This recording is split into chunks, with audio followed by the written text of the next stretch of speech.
estás? Buen día, ¿cómo les va? Sí, lo estamos terminando. Vamos a iniciarlo con los diputados que ingresen ahora a la Cámara de Diputados.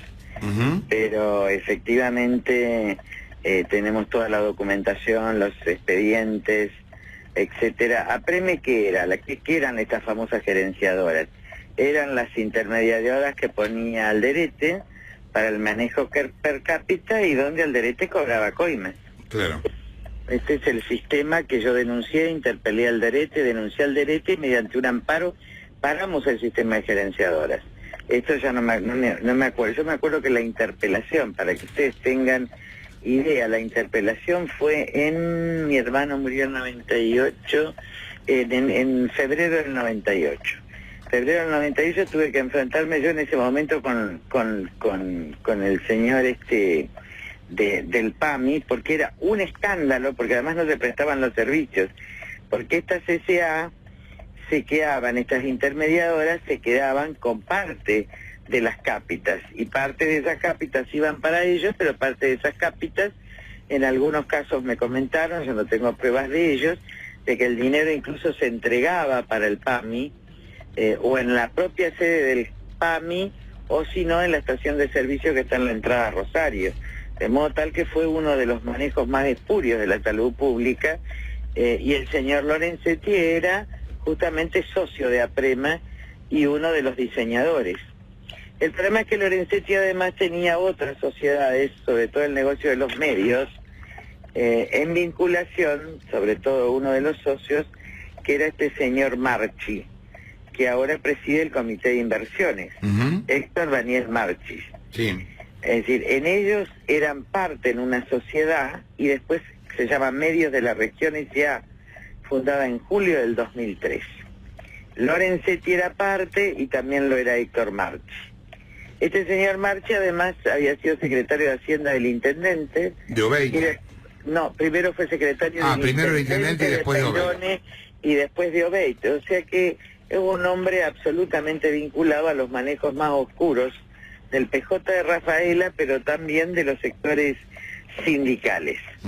Y esto explica de qué manera el Comité de Inversiones del Poder Judicial, el que lo preside es el hombre de confianza, y que incluso algunos señalan como testaferro, que es Marchi.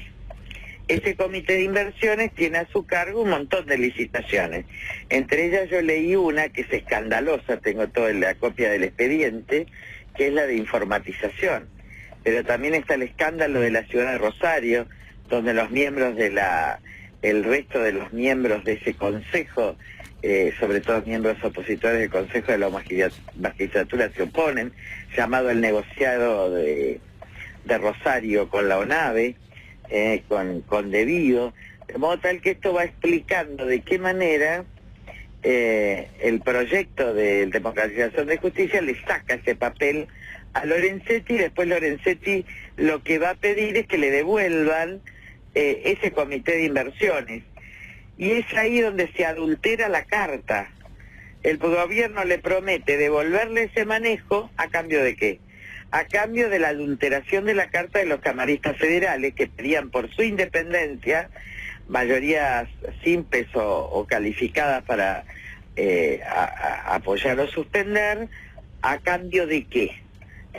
Adulteró esa nota para que le devuelvan los fondos, a cambio, dije yo, presuponía, de la ley de medios. Pero después también vino el levantamiento del embargo de Chevron, y bueno, a esta altura yo me di cuenta del pacto inmediatamente, nadie lo creyó, pero estaba claro que esa reforma la habían realizado Zanini y él, y todos esos antecedentes van demostrando de qué manera hubo un pacto absolutamente espurio detrás del acuerdo Lorenzetti-Zanini. Y esto termina peor con el Código Civil, porque miren, ya no importa el Código Civil. Esto que dice Capitanecha es mentira, que pasa el año que viene. Todo el mundo cree que en el Código Civil está el tema de la responsabilidad del Estado. No. La semana que viene el Senado ya sanciona la responsabilidad del Estado con una ley de autoamnistía. Y esto fue acordado, porque él le presenta el proyecto, Zanini lo corrige, y lo que nunca voy a lograr entender es cómo la oposición se presta una comisión bicameral que viola la Constitución, pero que termina en esta trampa. Del Código Civil desaparece la semana que viene la responsabilidad de los funcionarios públicos, por obra de esta ley que tratamos en diputados.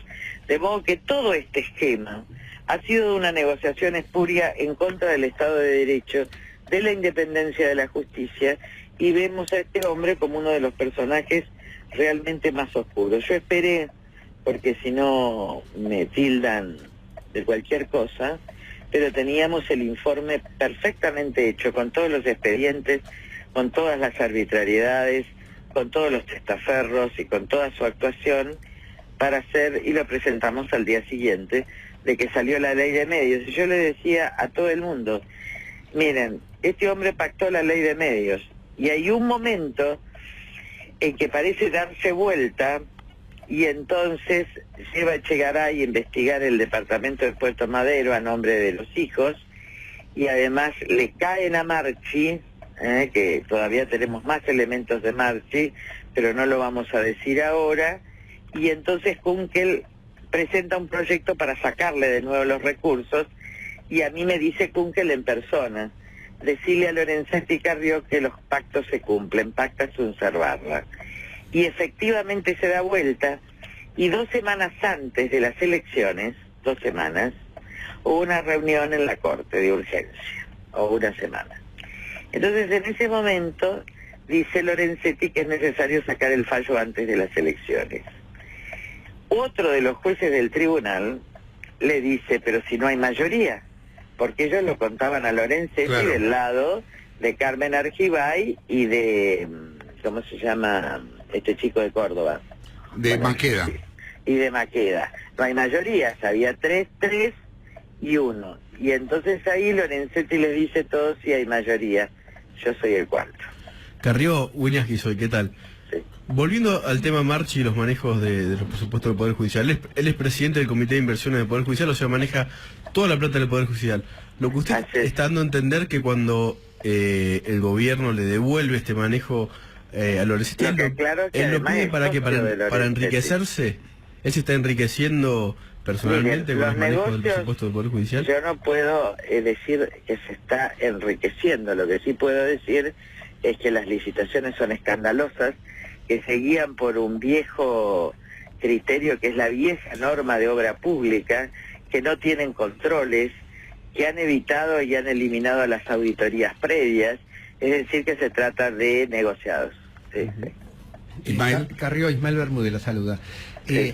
Se dice que en el proyecto o anteproyecto de la Corte Suprema el tema este de la ley de responsabilidad o todo lo que de la desresponsabilidad del Estado no figuraba, que esto fue introducido directamente por el oficialismo, modificando el texto de la Corte Suprema.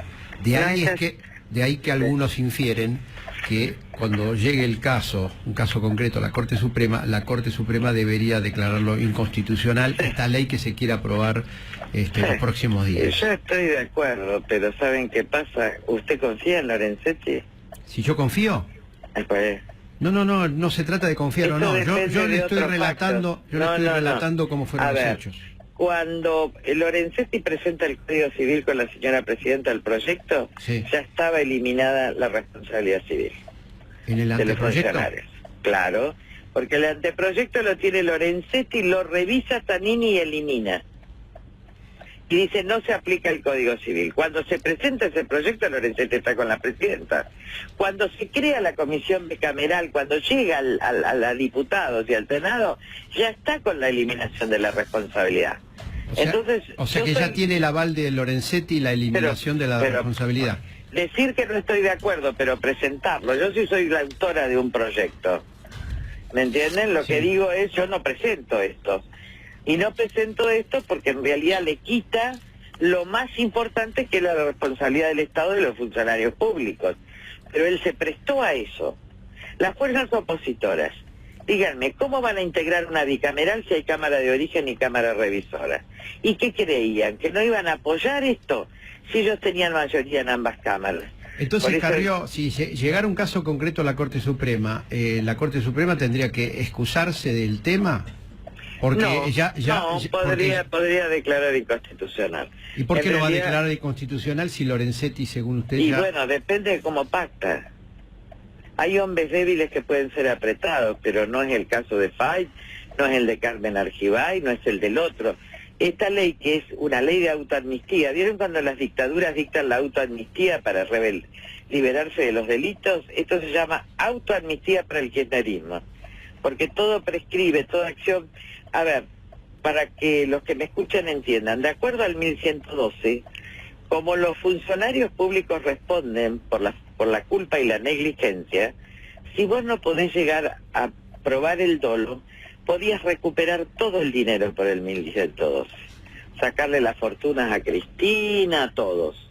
Esto es lo que eliminan. Y dictan una ley donde incluso el Estado no es responsable por los concesionarios, o sea que ellos le entregaron a unos delincuentes la concesión, a vos te matan y vos no cobras nada. Y segundo, le dice a los gobernadores y a los intendentes, ustedes fijen la responsabilidad que quieran. Es como si el responsable fijara el límite de su responsabilidad, y esto es el quiebre del Estado de Derecho. Está claro.